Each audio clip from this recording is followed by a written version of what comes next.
สวัสดีครับท่านผู้ชมวันนี้ A-Back Magic Thailand ก็จะพามาหาอาจารย์เชิญนะฮะวันนี้เรามาที่พัทบองใช่ไหมพี่อ้วนครับผมครับครับ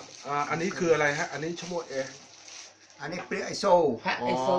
พระไอโซเหรอฮะ พระไอโซ อันนี้จะเป็นที่เขมรที่มีนิยมนะฮะอันนี้คือของคนไทยเขาเรียกว่าพักงั่งนะฮะอันนี้ช่วยอะไรบ้างครับที่ทำนะฮะอาจารย์อันนี้ของอาจารย์นะฮะอันนี้ช่วยอะไรบ้าง อันนี้ช่วย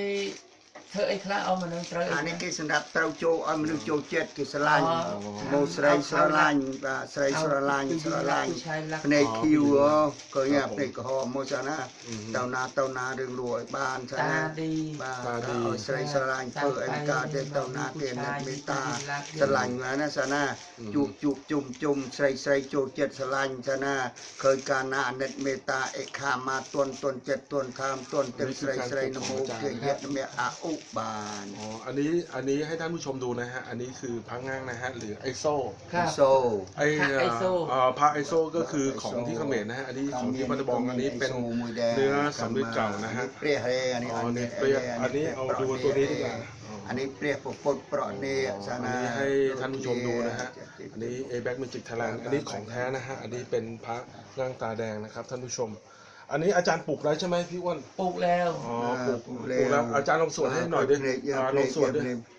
เพลงดักกระโปงก็ในนี้ อมโซดอมโซดไป อ จั อง มสวด เอคามาตวนเติบครูบังดาเกตาเต็มรวยเปรี้ยไอโซ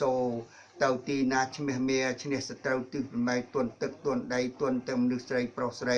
จุ่มกลมคือไอโซเต่านาเป็นจอกเป็นโจมนึกเนี่ยปลอกใส่สลายเนี่ยบานบองเนี่ยใบกานาอ้อยเนี่ยจุ่มกลมเคลียปิขยมสลายขยมใบโดยเปรี้ยปรามพองโอมาสติสวาหะเยะสวาอะโอเค